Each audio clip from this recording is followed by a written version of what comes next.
Welcome back to another Minecraft tutorial. In this lesson, you're going to learn how to make a minecart station that automatically sends you a cart when you're ready to travel. You'll also learn how to use tracks to change direction, some redstone wire techniques, and even a perpetual motion machine. The first section may be a bit long and boring, but we're going to use this knowledge later on for future tutorials. If you're already comfortable enough with redstone to create a power inverter on your own, go ahead and skip to about the halfway mark. Currently in Minecraft, we have 4 different objects that respond to power. Those objects are going to be doors, track switches, redstone torches, and TNT. Each object has 2 different states. For example, a door has an open state and a closed state. A track might have a turn left state and a turn right state. What state an object is in depends on whether or not it's receiving power. Let's see what happens when we provide each of these objects power. The power in this example is going to come from the stone switch.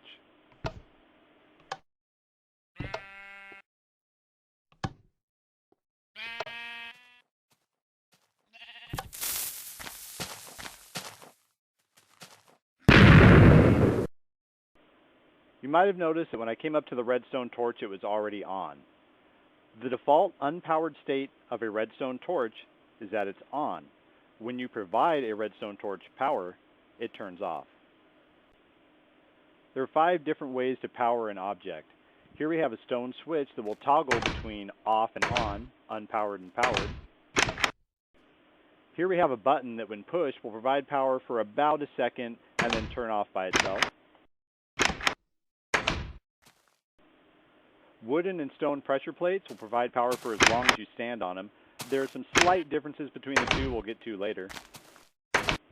Finally, we have the redstone torch that provides a constant source of power. That is, unless it's receiving power itself. For example, we had that switch on top of the redstone torch block, and when we turned the switch on, the torch turned itself off. That property is really going to help us out a lot when it comes to controlling our minecart track. If we want to apply power to an object that our power source isn't adjacent to, we're going to need to use redstone. You can see it there in my first inventory slot. Redstone carries power just like a wire would right up to our object.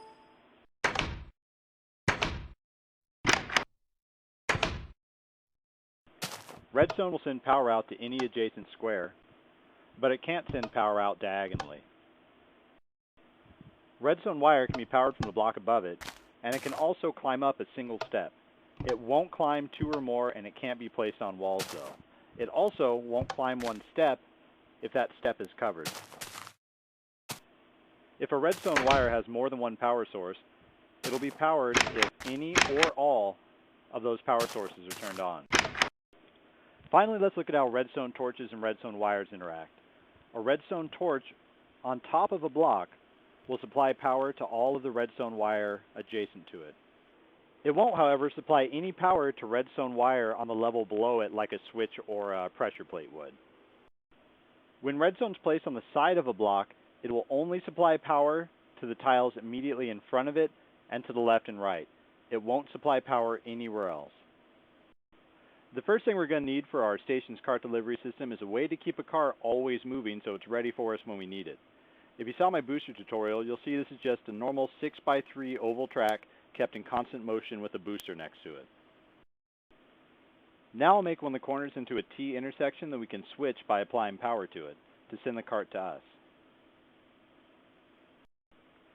A strange quirk happens when I place the redstone wire. The track decides that its unpowered state should be sending the car out of the loop, while its powered state keeps it in the loop. That's the opposite of what we want. Sometimes it happens, sometimes it doesn't.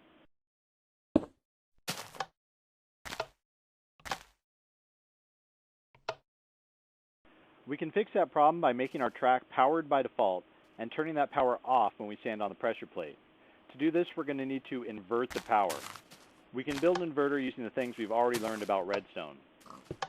We know that a redstone torch on the side of a block applies its power only to the blocks in front of it and to its left and right. We also know that the redstone torch will turn off when it receives power from another source. When I step on this pressure plate, you'll see the redstone torch turn off since it's receiving power, and therefore that torch no longer powers the track, making it direct our car out of a loop. When I step off the pressure plate, the power to the track turns back on and closes our track loop. This can be a lot to take in, so I'd recommend you build one of these yourselves play with it for a little while, and it should start to make sense. Here we'll see our completed station with all of its internals exposed. We have our track loop with the booster that keeps the minecart in motion. We have the inverter that makes the track change direction. And finally, we have the pressure plate that turns that inverter off.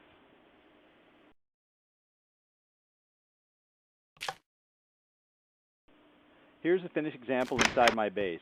I build mine behind the wall. You could do yours under the floor or over your ceiling too.